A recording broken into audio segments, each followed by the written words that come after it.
প্রেমের টানে বাংলাদেশে চীনা নাগরিক। সোশ্যাল মিডিয়া খুললে এমন রোমান্টিক শিরোনাম প্রায়ই চোখে পড়ে। বাঙালি তরুণীর প্রেমে মজে নিজের সমাজ, সংস্কৃতি, পরিবার আর কাজ ফেলে বাংলাদেশে চলে আসছেন চীনা তরুণরা। গড়ে তুলতে চাইছেন স্বপ্নের সংসার। তবে বাস্তবতা কি এতটাই প্রেমমধুর? নাকি প্রেমের এই ফাঁদকে কাজে লাগিয়ে নারী পাচার, পতিতাবৃত্তির মতো বড় কোনো অপরাধের চক্রান্ত চালাচ্ছে কোনো আন্তর্জাতিক মহল? সম্প্রতি রাজধানী ঢাকা সহ দেশের বিভিন্ন অঞ্চলে উঠছে মারাত্মক কিছু অভিযোগ অনুযায়ী দেশের প্রান্তিক এলাকা থেকে সহজ সরল তরুণীদের বিয়ের প্রলোভন দেখিয়ে ঢাকায় আনা হচ্ছে, আর তড়িঘড়ি বিয়ের কাগজে স্বাক্ষর করিয়ে চীনে নিয়ে যাওয়ার চেষ্টা চলছে। চলুন প্রেমের আসল রূপ খোঁজার চেষ্টা করি আজকের ভিডিওতে। সামাজিক যোগাযোগ মাধ্যমে প্রকাশিত বিভিন্ন তথ্যে দাবি করা হচ্ছে রাজধানীর উত্তরায় প্রায় 10,000 চীনা নাগরিক বসবাস করেন। অতিরিক্ত ভাড়ার আশায় বাসা মালিকেরা অনেক সময়ই সঠিক তথ্য আইন শৃঙ্খলা বাহিনীকে জানাতে চান না। ফলে এর সুযোগ নিয়ে একটি অংশ জড়িত হয়ে পড়ছে অনলাইন জুয়া বা নানা অসামাজিক কর্মকাণ্ডে।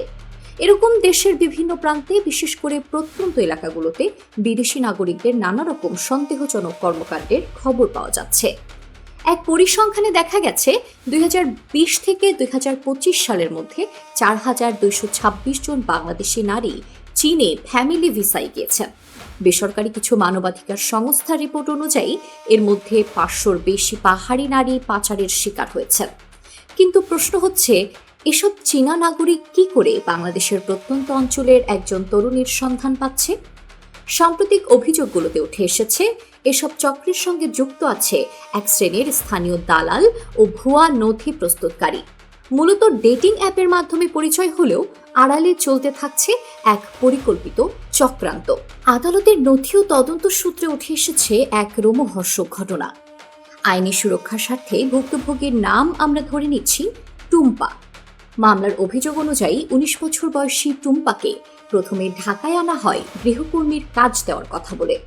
পরবর্তীতে ব্ল্যাকমেইল ও ভয়ভীতি দেখিয়ে এক চীনা নাগরিকের সঙ্গে তার বিয়ে রেজিস্ট্রি করানো হয়।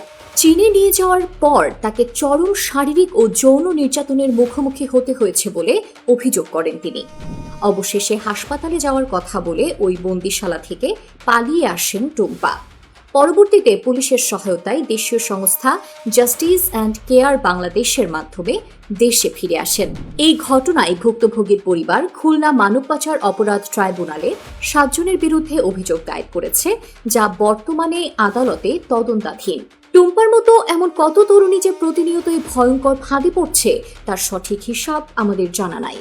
এছাড়াও ঢাকার হযরত শাহজালাল আন্তর্জাতিক বিমানবন্দর থেকে ইতিমধ্যে 2 চীনা নাগরিক ও তাদের এক বাংলাদেশি সহযোগীকে মানব পাচার মামলায় গ্রেপ্তার করেছে এয়ারপোর্ট আর্মড পুলিশ ব্যাটালিয়ন। ভুয়া কাগজপত্র তৈরি করে গাইবান্ধার এক তরুণীকে বিদেশ পাঠানোর সময় হাতে নাতে আটক করা হয় তাদের। পরিস্থিতি বিবেচনায় বিষয়টি নিয়ে সতর্ক করেছে চীনা দূতাবাস নিজেও। সরকারি এক নোটিশে তাদের নাগরিকদের অবৈধ আন্তর্জাতিক বিয়ে, অনলাইন ম্যাচমেকিং ও বিদেশি স্ত্রী কেনা এই ধরনের বিভ্রান্তিকর ও অপরাধমূলক কাজ থেকে দূরে থাকার নির্দেশ দেওয়া হয়েছে। স্পষ্ট জানানো হয়েছে, বিদেশি কোনো নাগরিককে বিয়ে করলে সেটার সঠিক প্রমাণ না দেখাতে পারলে উপযুক্ত ব্যবস্থা নেবে চীনা প্রশাসন। তাই সোশ্যাল মিডিয়ার রোমান্টিক ফটোকার্ডের আড়ালে যে কতটা ভয়ঙ্কর ফাঁদ ছড়িয়ে আছে তা কেউই জানে না। এখন প্রশ্ন উঠছে, প্রেমের ছদ্মবেশে থাকা এই ভয়ঙ্কর প্রতারণার শেষ কোথায়? কেবল বিদেশি নাগরিকদের ওপর দায় না চাপিয়ে ভুয়া কাগজপত্র তৈরি ঠেকানো, পাসপোর্ট, ভিসা যাচাই এবং স্থানীয় দালালদের আন্তর্জাতিক সিন্ডিকেট ভেঙে দেওয়াই এখন সবচেয়ে বড় চ্যালেঞ্জ। সিআইডি এবং স্পেশাল ব্রাঞ্চ ইতিমধ্যেই বেশ কিছু মামলার তদন্ত চালাচ্ছে। এছাড়াও বিয়ের ক্ষেত্রে বিদেশি পাত্র নির্বাচনে পরিবারের সচেতনতা এবং প্রশাসনের কঠোর নজরদারি পারে আমাদের দেশের নারীদের সুরক্ষিত রাখতে। আপনার মতামত জানিয়ে দিন কমেন্ট বক্সে।